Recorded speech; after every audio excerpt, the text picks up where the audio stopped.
Growing up, I'd get mechanical. I'd play some games.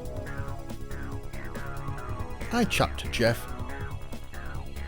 And I end with a type-in. Let's get on then.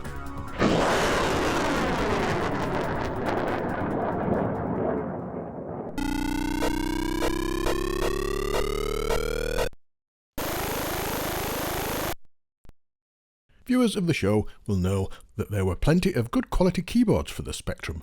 Most I have reviewed, including the DK-Tronics version, the Saga, the Low Profile, the Fuller, the Stone Chip, and of course the Transform. These are all brilliant, but they're old. 2 of those needed soldering skills to actually get working again. But what if you wanted a new keyboard? Well, that would be pretty tricky, but you can get one.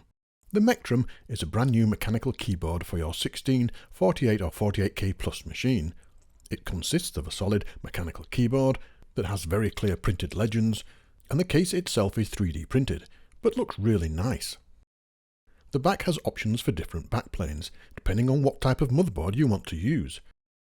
You can get one for the normal models, mentioned previously, or one that suits a more modern replacement, such as the Sizif 5112 or Harlequin. As I had an issue 2 motherboard spare, I opted to use that. The instructions on the website highly recommend modification of the motherboard due to the large heatsink the Sinclair used. This dissipates heat from the voltage regulator and could potentially do strange things to the case.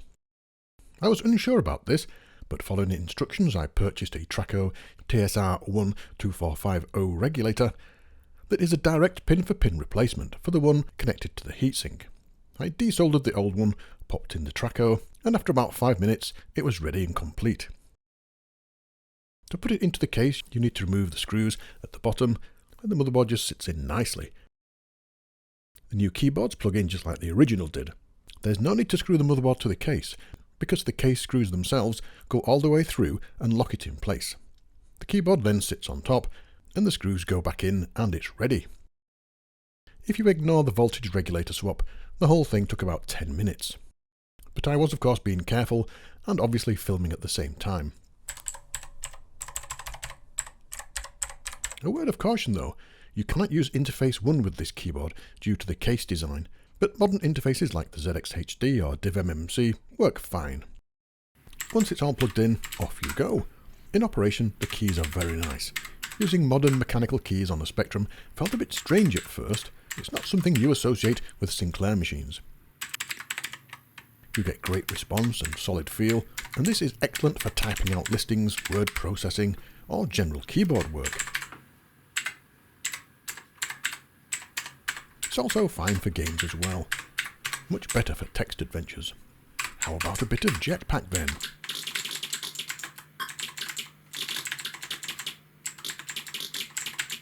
Yes, very solid feeling keys. If you do not have external sound set up, then the sound of the keys can be quite loud, because these are modern mechanical ones.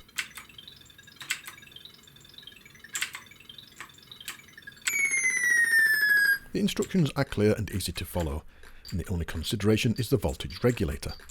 The keyboard, if used with something like a Sizif, will provide you with a totally modern and new Spectrum machine, free from the worry of old electronics dying or availability of components. It looks good, and it works really well. If you're looking for a modern keyboard for your Spectrum, then this is it.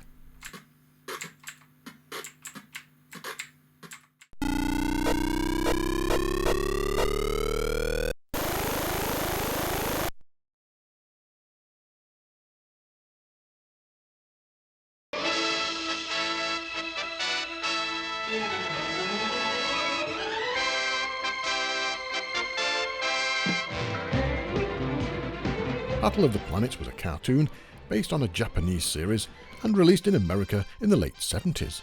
It appeared on British TV to much acclaim and soon became a favourite, often being high in the votes for the best kids TV shows and that sort of thing.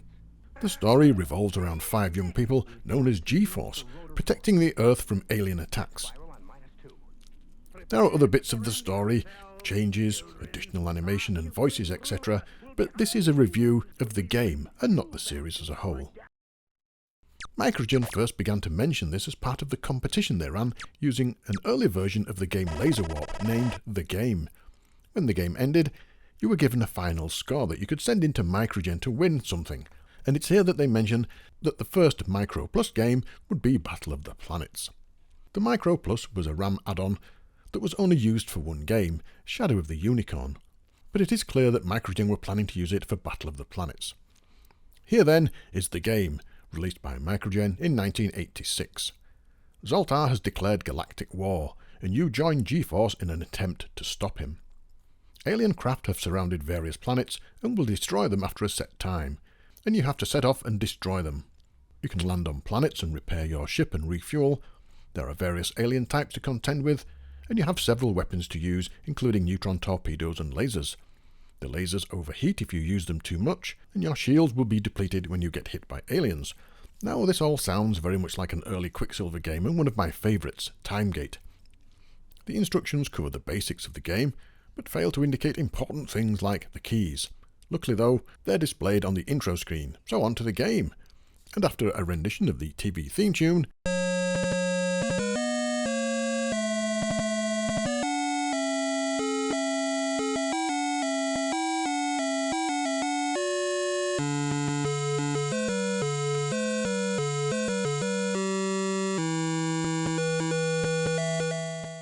we get onto the game itself and the option screen. Yes, it shows the keys. Into the game then, and the screen is split into multiple windows showing various things like fuel, shields and heat, and you can loop through these pressing the 1 to 5 keys. Off we go into space. Small things will start to appear, and although I tried to shoot them at first, this is wrong. They are in fact long-range scanners, and these show you which directions to fly in to get to planets. So, these indicate planets, these show where the aliens are, and these indicate the hyperspace gate.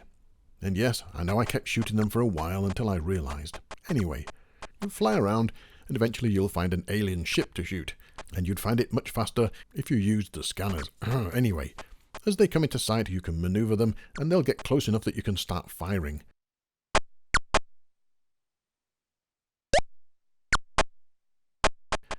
Using your lasers, it will take a few hits to get rid of them, and if they're really close you can use one of your torpedoes. If you notice your shields are getting low or you're running low on fuel, it's time to land on a planet. Again, using your scanners to locate them and fly in the right direction, they look like the Death Star, and you just fly into them and you'll soon find yourself skimming along the surface.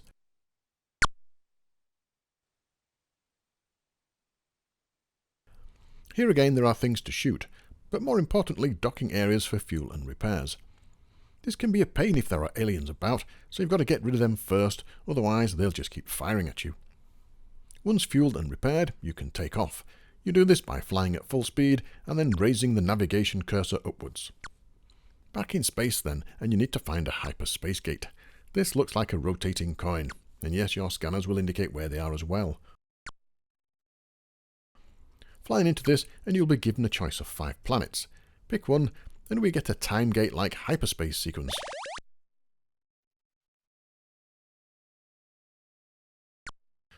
And it all starts again, but in a different colour.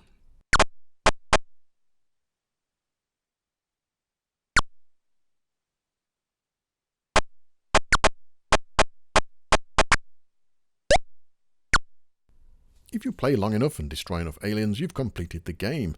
Or in fact, even if you die, you get a code to report back to Microgen.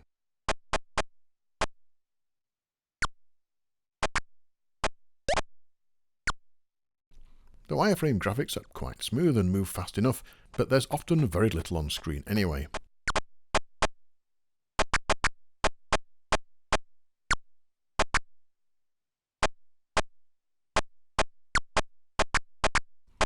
The scanners do work quite well once you get used to them, and the planet graphics are also nice.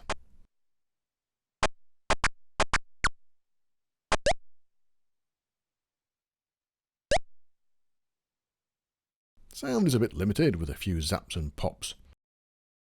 I can see what they were trying to do, but the game could be about anything really, and there's very little that links it back to the actual TV series, apart from the name on the intro screen and the enemy Zoltar. There's no fiery phoenix, no characters, no mini-craft for each character, no appearance by that annoying little robot. It's just a wireframe shooter. It's not a particularly bad one, and I've seen a lot worse, but I suspect they had much bigger plans to incorporate more via the Micro Plus interface. And we'll never know, sadly. As it is, it's a competent wireframe shooter, but nothing to do with the actual cartoon, and I think you'll soon get bored of it.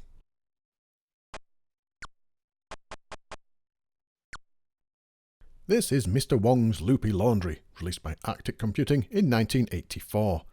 Here goes one of those weird and wonderful scenarios that only a Spectrum game can supply. You control Mr. Wong, a laundry owner who has to get the washing done. To make things hard, his iron, sack of laundry and some soap suds have become possessed. On to the game then, and we get something not too dissimilar to Burger Time.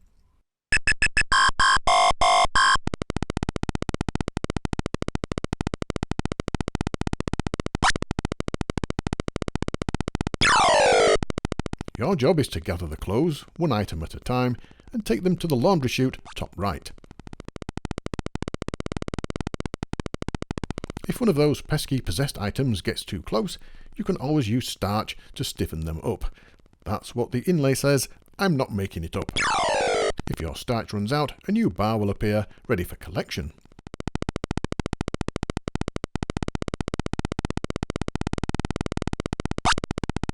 Movement seems painfully slow, but luckily you do move slightly faster than the chasing enemies. The graphics are typical for this style of game for this period of time. The chasing things are not animated at all, and Mr. Wong seems to only have 2 frames of animation himself. The sound is mainly clicks, representing running, with the occasional standard machine code effect for collecting things and dropping things down the chute.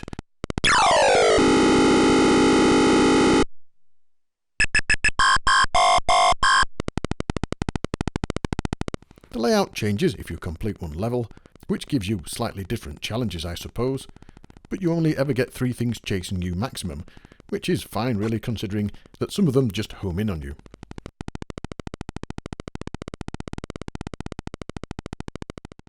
Okay, it's not the best game in the world, and the bottom line is that it's a mix of Burger Time and Panic, but without the extra mechanics, like digging holes or dropping bits of food on the enemy. The starch only works for a short period of time, just like Burger Time, but it's enough to get you out of a sticky situation, although a couple of times, upon pressing the fire key to use the starch, nothing happened.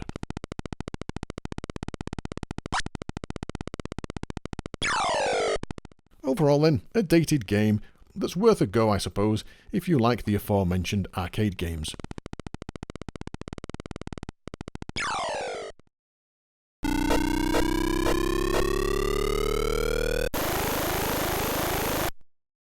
So these next sections are about things asked in Patreon.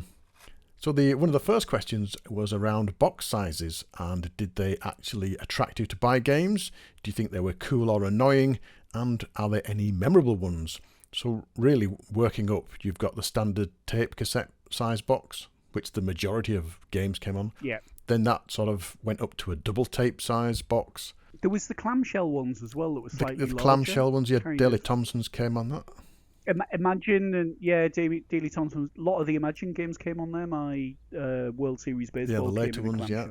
Then they went into the big cardboard boxes, one of the big box ones. Things like RoboCop and Ghostbusters and lots of others, Elite as well. Elite. No, that came in an even bigger cardboard box. I think there were 2 sizes. Elite came in a sort of, was it almost an A5 size cardboard box? Yeah, it was a big one. And I'm gonna have to mention loads of then Cytron and things like that from Beyond, they all came in a large box as well. And then you had the even larger boxes of things like Valhalla. Yeah, that was just too big. That was massive. And, of course, the follow-up, Great Space Race, which was terrible. But that came in a massive box as well. For me, initially, it would have attracted me to look at them. But I don't know if it would have tempted me to buy the game. I went more off reviews in magazines, really. Yeah, me as well. I can't think of anything that I bought that was in a big box. I certainly didn't buy anything because it was in a big box. I did buy Valhalla because of the reviews and all the hype, and when I bought it, they handed over the box, and I thought, "Oh, that's a bit of I don't know where I'm going to put that on the shelf." Yeah, they were a pain. I used to have one of those cassette things with slots in that took standard size cassettes. Yeah. So anything that didn't fit in there was a pain. And there's a funny story around Automata's Deus Ex Machina that that had a large box as well, and W.H. Smith refused to sell it because it wouldn't fit on their shelf. No wonder it didn't sell very well. And then there's lots of weird boxes. There was one for Nexus that I think it's been sort of nicknamed the chocolate bar because it was like a plastic case with squares in it that looked like a chocolate bar. What, like Toblerone? No, it was something like a Cadbury's fruit and nut bar. Yeah, that sounds like it would be a pain to store as well. Yeah, so I don't really know. I mean, were they annoying? Yes, they were annoying because they wouldn't fit into your... lots of people had those cassette cases, them black cardboard things. I've still got mine that you put cassettes in. Some people had wall-mounted things, which I did in the early days, and it wouldn't have fitted on that at all. And if you were a collector and you had a lot of cassettes stacked on a shelf, then the shelf space or the shelf height would be designed for those cassettes, and then suddenly something like Valhalla came along and that really messed it up. Yeah. They did kind of stand out though, and it's quite nice. I've got a few now. I've got Lords of Midnight. Mention it again. Great box art. It is quite nice having it on my shelf now, but back in the day it wasn't. No. So I think that's right. Answered the question and everything. Yes, they were cool. Yes, they were annoying. Yes, there were memorable ones, but they didn't fit right, did they? Nope. Okay. Next question. And the next question was around cartoons in magazines. Do you think they helped to sell games, and did the characters ever come through correctly in games? So I'm going to name a few that came to mind when I read this. We've got the Automata cartoons with the Automata adverts in the back of Popular Computing Weekly. We've got the Jetman cartoons from Crash, of course. Wally Week. We've got the Bugs, but that wasn't a game, that was just a cartoon. There was Terminal Man, of course, in Crash. Again, not that I'm aware, no game attached to that. There was Sinclair Simon from Sinclair User, and there were plenty of others. So I don't know. So the only two of those that were in games were Jetman and Wally Week. And the Pieman from Automata. Oh, and the Pieman. Oh, yeah, of course. That kind of did, because there was that, in those Pieman games, there was that kind of surreal humour that I think was in that cartoon as well. Definitely, yeah. And there were all the characters were in there as well, like Uncle Groucho and Lurch the Parrot and all that sort of thing. They did appear in games, and I think the humour was quite the same. Yeah. Jetman, I'm not so sure. Nah, Jetman, definitely not. The only thing I can think of for Jetman is in Lunar Jetman, if he's flying and he gets hit by something, he kind of does that comedy spiral, which you can imagine him doing in the cartoon. I don't know if he ever did that in the cartoon. I've got the book and I've read every single one of them, but it's just something you can imagine. Yeah. So it was a sort of mixed bag, wasn't it? The people, I think they were using them to advertise games, but they didn't necessarily represent the games, I don't think. No. Was there a Jack the Nipper one as well? I think there was. I'd have to look that up. I think there was, yeah. But I think it was only a short run just to sort of cover the game when it was out. Yeah, and I mean, let's face it, Jack the Nipper's kind of cheeky looking and naughty in the game, and I'm assuming it was the same in the cartoon, so maybe that one as well. So, more questions from Patreon, please. We like talking and discussing them. Even when we're not recording, we spent ages talking about this sort of stuff. We do. Far too long, Paul. Yeah. Every time we talk, it's far too long. I know. Whoa. We've made a major mistake. We've forgotten something very important. What's that, Paul? Ultimate Play the Game boxes. How could we possibly forget things like Saberwolf? It caused a bit of a stir when it came out because it was in a large box. And costs nearly a tenner. It did, but you got a cardboard box with a sticker on it. No, to be fair, the Ultimate games were very good. Presentation of the cardboard box and the manual inside were all top-notch. Still would have been a pain, though. Still would have been a pain. Was it worth interrupting for that? Wouldn't have fit in your cassette case.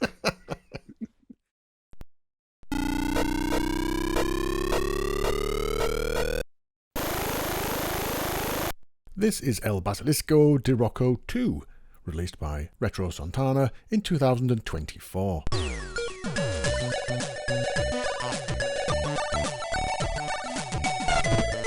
A virus has taken over a company, and as head of security, it's your job to sort it out.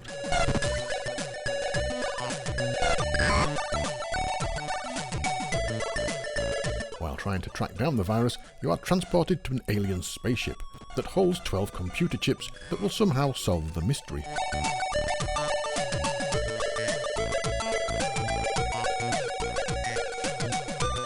The game has a unique look, which is a pleasing change. Working your way around, you will find many aliens that have to be dodged or shot multiple times to get rid of them.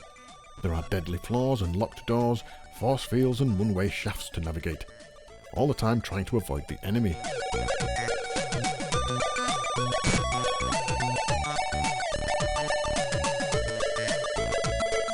The game comes in two flavours, and this is the 128K version that has some nice music playing along.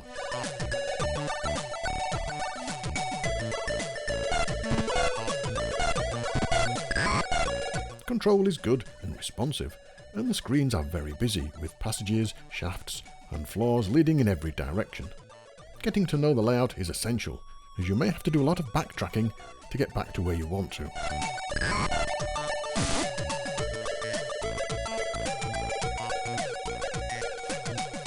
A great game then. If you enjoy the kind of thing, grab it now. And don't forget, although you can download it for free, it's worth dropping the authors a donation to help them continue making great games like this.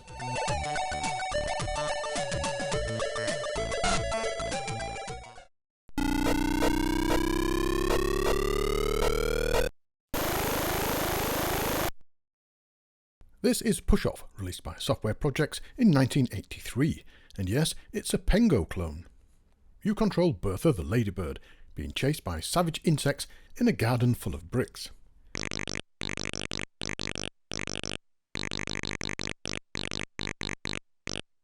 To kill the insects, and therefore complete the level, you have to push the bricks at them. Moving into bricks will destroy them though, so you have to take care.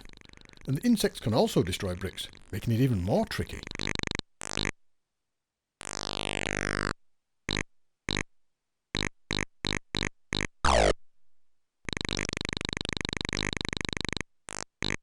Luckily, Bertha can magically create bricks as well, and this is done by moving in the direction that you want the brick to appear and pressing fire.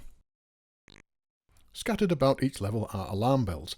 Hitting these will turn the insects into jelly, and if you run into them, you gain some extra points. The game has 8 levels, increasingly getting harder. Later levels have walls that you can't push as well.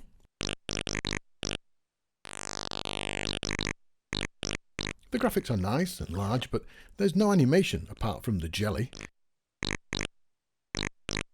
Sound is used well for destroying bricks, pushing bricks and collisions. And overall it's not a bad 16K game at all, and quite good to play, offering a decent challenge. If you like Pengo, then this should be on your playlist.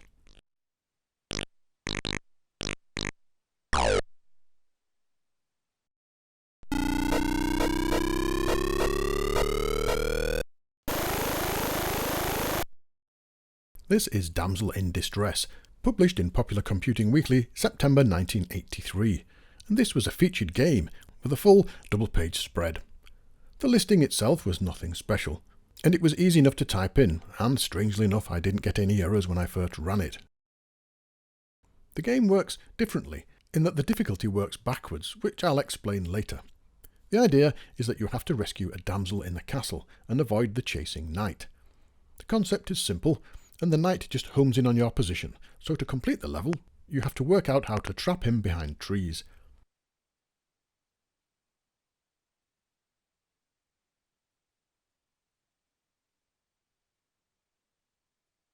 As each level is complete, the next one starts, but with less trees, making it harder to trap him.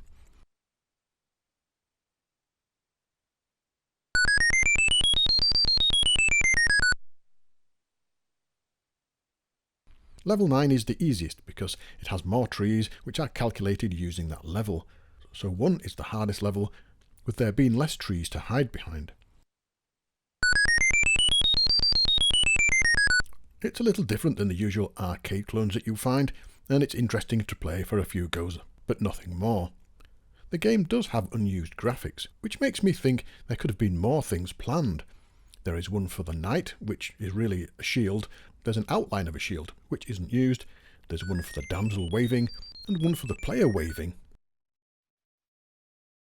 This is the first time it's been seen since it was published, and it will be available soon to download on my website.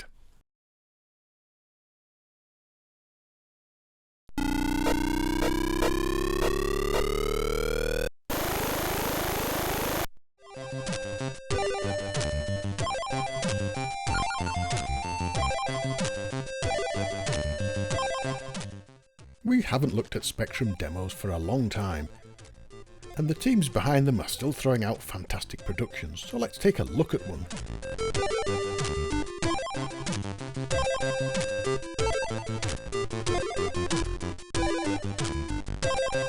This is one called Activision by CI5 Amateurs.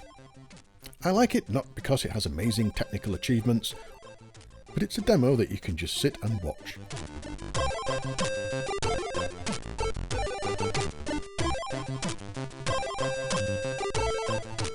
No strobe effects, no thumping music, just a nice jolly tune and subtle animation on the images.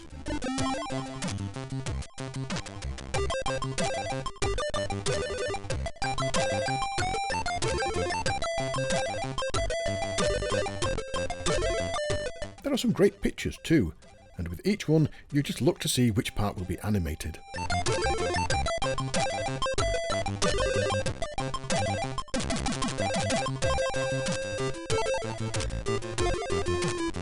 I've watched this all the way through many times. It's just so very relaxing.